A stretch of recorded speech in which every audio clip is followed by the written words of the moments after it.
Assalamualaikum warahmatullahi wabarakatuh. Sahabat semuanya yang dimuliakan Allah Subhanahu wa taala. Lanjutan kitab Fiqhul Mar'atil Muslimah. Ini fikih untuk wanita muslimah. Karangan Syekh Muhammad Mutawali Asy-Sya'rawi rahimahullahu taala. Halaman 18. Bismillahirrahmanirrahim. Masul mashafi fil haidhi. Ini menyentuh perempuan dalam masa haid. Ketika wanita sedang haid, bagaimana hukum menyentuh Al-Quran. Yaqtarinul imtina'u an ada'il ibadati min salatin wa shaumin wa qiraati Qur'anin wa ghairihi mimma yushtaratu li ada'ihi tuhru fi halatil wiladah awil ijhaz. Yaqtarinu dzalika binuzulid dami. Ini poinnya. Menyertailah oleh larangan daripada melaksanakan ibadah-ibadah min sholatin ibadah salat, wa shaumin ibadah puasa, wa qiraati Qur'anin ibadah baca Quran, wa ghairihi dan lain-lain lagi. Apa yang lain? Mimma yushtaratu, dari hal-hal yang disyaratkan li adaihi, bagi melaksanakannya disyaratkan akan suci. Fi halatil wiladah, dalam kondisi melahirkan, awil ijhaz, atau dalam kondisi keguguran. Yaktarinu, beliau mengulang lagi yaktarinu, menyertailah oleh demikian larangan semua binuzulid dami, dengan keluarnya darah. Artinya begini,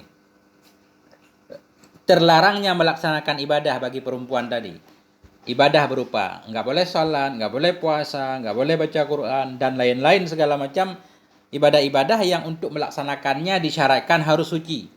Misalkan sujud syukur, sujud sajadah, semuanya kan disyaratkan suci untuk boleh melakukannya. Jadi larangan ini semua dilaksanakan oleh wanita ketika dia melahirkan misalkan, atau ketika dia keguguran. Larangan itu berkaitan dengan ketika keluarnya darah, artinya dalam masa dia bernifas. Nah, itu yang terlarang, bukan dalam semua kondisi. Nah, beliau menjelaskan lagi begini. Fatastati'ul mar'atu idzan qata'an haddamu arba'ina yawman an tatahhara wa tumarisu ibadataha bisyaklin tabi'iyyin. Dan mampulah oleh perempuan idzan qata'an, bila telah hilang, telah putus darinya oleh darah arba'ina yawman, selama 40 hari.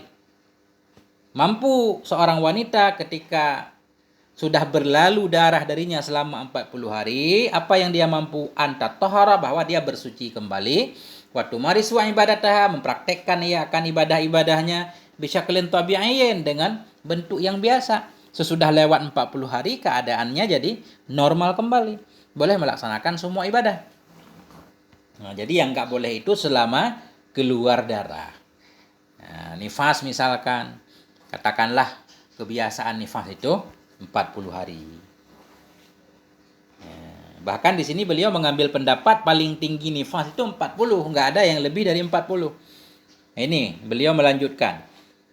Amma idza nazalad damu aksara min arba'ina yawman fa 'alaiha an tatahhara ba'dal arba'in. Adapun apabila turunlah oleh darah lebih banyak dari 40 hari. 40 hari, 41 hari masih keluar darah. Apa yang harus dia lakukan oleh perempuan? Fa 'alaiha an tatahhara. Maka di atasnya perempuan itu bahwa bersuci ia ba'dal arba'in, sesudah 40 hari langsung bersuci mandi. Wa tumarisu ibadataha ba'da dzalik, dan mempraktekkan ia, melakukan ia akan ibadahnya sesudah demikian. Sesudah bersuci langsung boleh beribadah. Kenapa? Karena darah yang lebih dari 40 hari enggak dianggap lagi darah nifas. Li'anna hadzal dam laisa tabi'iyan. Karena ini darah itu tidak, ya itu tabi'iyah, itu bukan darah biasa, bukan darah normal. Fala yufsidu salataha wala shaumaha, maka tidak akan merusak ianya darah tadi akan salatnya dan puasanya. Nah, mandi, bersuci, ditutup, kemudian langsung salat. Nah, tetap sah salatnya. Nah, itu kata beliau. Nah. Terus wanita yang sedang berhaid, apakah dia boleh masak, boleh tidur dengan suaminya, segala macam bla bla bla, kita lihat nih lanjutannya. Amma an tuhurit ta'ami wa hiya ala ghairi taharatin fa hadza la syai'a fi.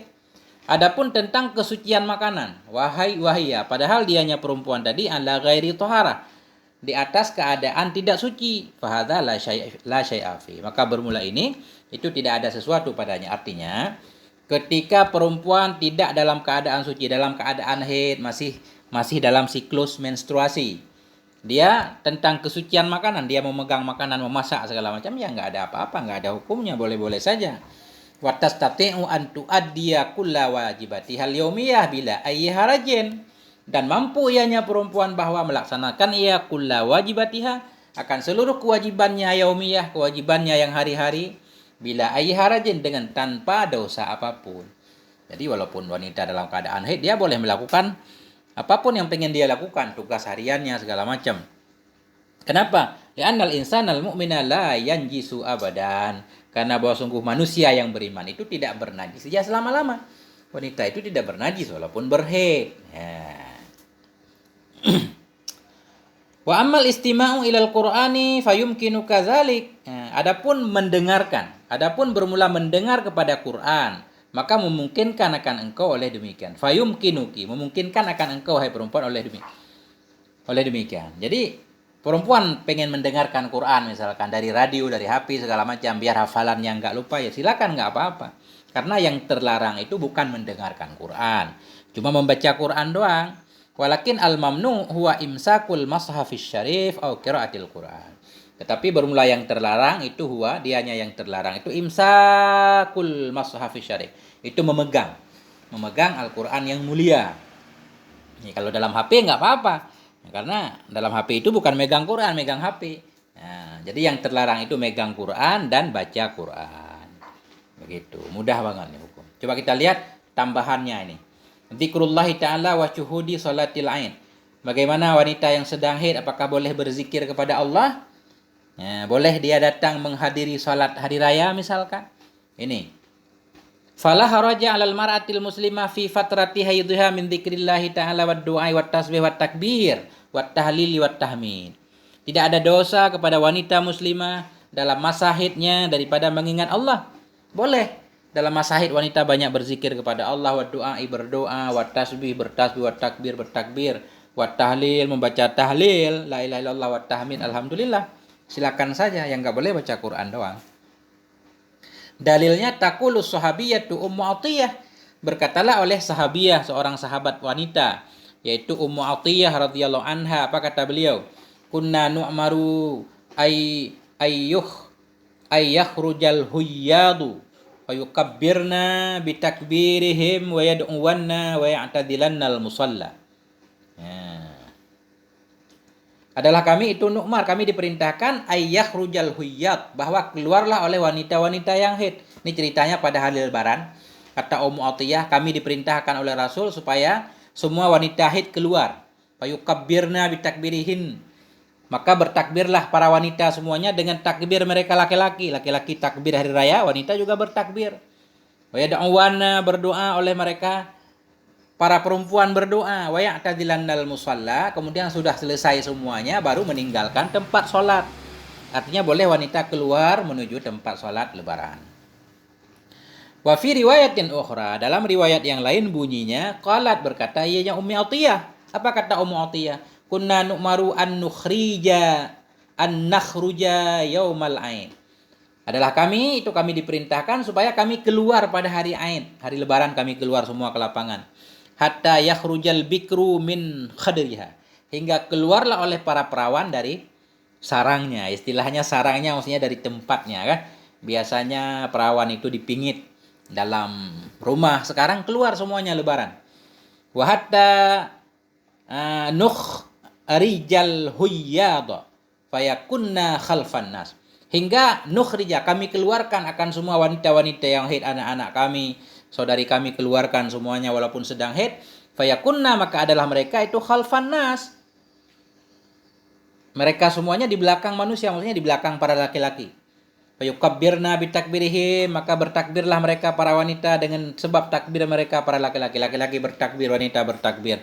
Wa yad'uwanna bidu'aihim, berdoa oleh mereka para wanita dengan doanya para lelaki.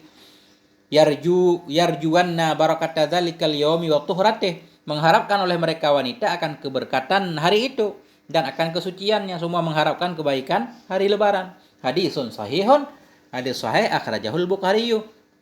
Mengeluarkan akannya hadis oleh Imam Bukhari dalam Sahih Bukhari dan oleh Imam Muslim dan oleh Imam At-Tirmidzi dan oleh Imam Ahmad dan oleh Al-Baghawi dalam Syarah Sunnah. Nah, jadi fal haidu la tahjuru zikrallahi ta'ala wa mawatinil khairi.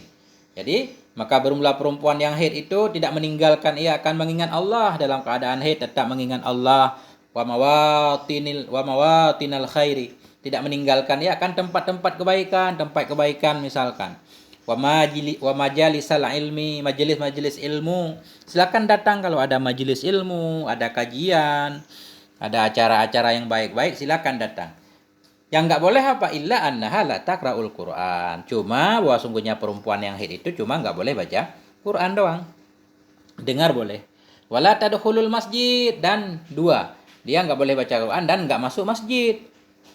Wasofa ya'til kalamu ala dzalik, akan datanglah oleh pembicaraan atas demikian, nanti pembahasan secara luas lagi. Wa fi hadza, dalam hadis ini tadi, istihbabu khurujin nisa ila mawatinil khairi wa syuhudil a'yadi ma amanatil fitnah. Jadi dalam hadis ini tadi, wa fi hadza, dalam hadis ini istihbab, ada anjuran keluarnya para wanita kepada tempat-tempat baik, majelis ilmu, atau apapun acara.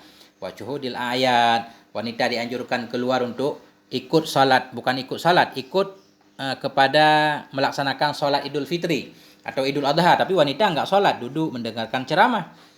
Tentu ada syaratnya, ma amanatil fitnah, selama aman dari fitnah, enggak ada godaan, enggak ada segala macam di jalan.